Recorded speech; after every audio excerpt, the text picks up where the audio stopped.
नमस्कार बंधुओं, स्वागत है आप सभी का श्री प्रभुवाणी चैनल में। आज इस वीडियो में हम आपको साल 2024 रमा एकादशी से जुड़ी संपूर्ण जानकारी प्रदान करेंगे, जैसे कि रमा एकादशी व्रत कब है, पूजा का शुभ मुहूर्त क्या रहेगा, पूजा विधि, पारण यानी कि व्रत तोड़ने का समय, व्रत से जुड़े कुछ महत्वपूर्ण नियम क्या हैं और साथ ही साथ श्रवण करेंगे रमा एकादशी से जुड़ी प्रचलित व्रत कथा का। तो चलिए बिना किसी देरी किए वीडियो को शुरू करते हैं। किंतु उससे पहले यदि आप हमारे चैनल पर नए हैं और इसी प्रकार हमसे जुड़े रहना चाहते हैं तो कृपया कर चैनल को लाइक, शेयर एवं सब्सक्राइब करना ना भूलें। बंधुओं, हिंदू धर्म में एकादशी व्रत का अधिक महत्व है। प्रत्येक माह में दोनों पक्षों में एकादशी व्रत रखा जाता है। कार्तिक माह के कृष्ण पक्ष की एकादशी को ही रमा एकादशी कहा गया है। यह एकादशी दिवाली से ठीक पहले आती है और इसी दिन से माँ लक्ष्मी का पूजन शुरू हो जाता है। इस व्रत के प्रभाव से आर्थिक परेशानियां भी दूर होती हैं। आइए सबसे पहले जान लेते हैं कि रमा एकादशी 2024 में कब है। तो बंधुओं, यह पावन पर्व सोमवार 28 अक्टूबर के दिन है। बंधुओं, पारण यानी कि व्रत तोड़ने का समय है 29 अक्टूबर सुबह 6:31 से लेकर के 8:44 तक। एकादशी तिथि प्रारंभ होगी 27 अक्टूबर को सुबह 5:23 पर और इसका समापन है 28 अक्टूबर को सुबह 7:50 पर। आइए अब जान लेते हैं कि क्या है रमा एकादशी से जुड़ी पूजा विधि। तो बंधुओं, शास्त्र के अनुसार रमा एकादशी के दिन भगवान विष्णु के केशव स्वरूप के साथ माँ लक्ष्मी की रमा स्वरूप की पूजा होती है। इस दिन सुबह स्नान के बाद पूजा स्थल को स्वच्छ कर भगवान विष्णु जी और माँ लक्ष्मी जी की प्रतिमा पूजा स्थल पर स्थापित कर लें। अब प्रतिमा को पीले वस्त्र, धूप दीप, तुलसी पत्र, नैवेद्य, फल फूल अर्पित करें। इसके बाद आप लक्ष्मी विष्णु मंत्रों का जाप कर आरती करें और एकादशी व्रत कथा पढ़ें, जिसका श्रवण मैं आपके समक्ष कुछ ही क्षणों में करने वाली हूँ।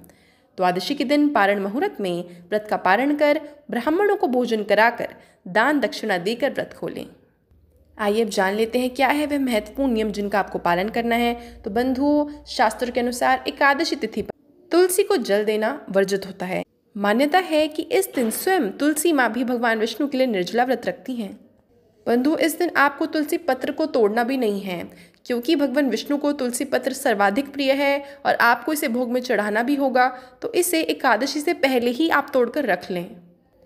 व्रत करने वाले व्यक्ति को इस दिन ब्रह्मचर्य का पालन करना है और एकादशी तिथि से एक दिन पहले यानी कि दशमी तिथि को भी आपको सात्विक भोजन ही ग्रहण करना है और एकादशी के दिन तामसिक भोजन जैसे कि प्याज, अदरक, लहसुन, मसूर की दाल इत्यादि का सेवन से बचना है। एकादशी व्रत की कथा जरूर सुननी है, इससे व्रती को कई गुना अधिक फल प्राप्त होते हैं। बंधुओं, रमा एकादशी के दिन जरूरतमंदों को पीले वस्त्र, पीले फल फूल, पीला अनाज दान करने से घर में सुख समृद्धि आती है।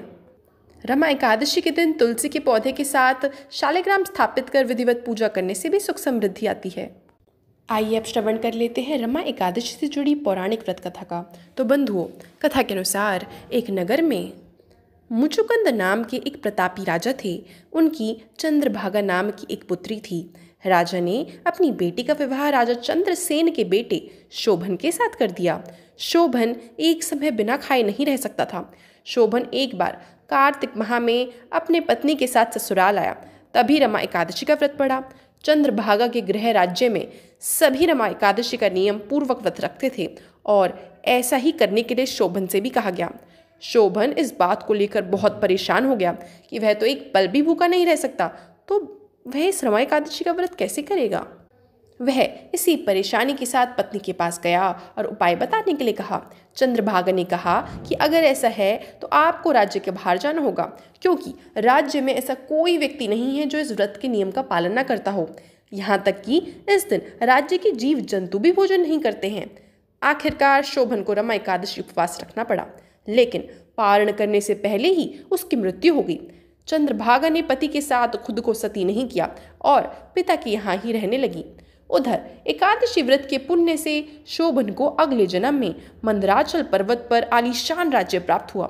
एक बार मुचकुंदपुर के ब्राह्मण तीर्थ यात्रा करते हुए शोभन के दिव्यनगर पहुंचे। उन्होंने सिंहासन पर विराजमान शोभन को देखते ही पहचान लिया। ब्राह्मणों को देखकर शोभन सिंहासन से उठे और पूछा कि यह सब कैसे हुआ। तीर्थ यात्रा से लौटकर ब्राह्मणों ने चंद्रभागा को यह सारी बात बताई। चंद्रभागा बहुत खुश हुई और पति के पास जाने के लिए व्याकुल हो उठी। वह वाम ऋषि के आश्रम पहुंची। चंद्रभागा मंदराचल पर्वत पर पति शोभन के पास पहुंची। अपने एकादशी व्रतों के पुण्य का फल शोभन को देते हुए उसके सिंहासन व राज्य को चिरकाल के लिए स्थिर कर दिया। तभी से मान्यता है बंधुओं कि जो व्यक्ति इस व्रत को रखता है वह ब्रह्म हत्या जैसे पाप से मुक्त हो जाता है और उसकी सभी मनोकामनाएं अवश्य पूर्ण होती है और अंत में वैकुंठ धाम को प्राप्त होता है। तो यह थी बंधुओं आगामी रमा एकादशी से जुड़ी संपूर्ण जानकारी। आशा करती हूँ वीडियो आपको बहुत पसंद आई होगी। वीडियो देखने के लिए आपका बहुत बहुत आभार।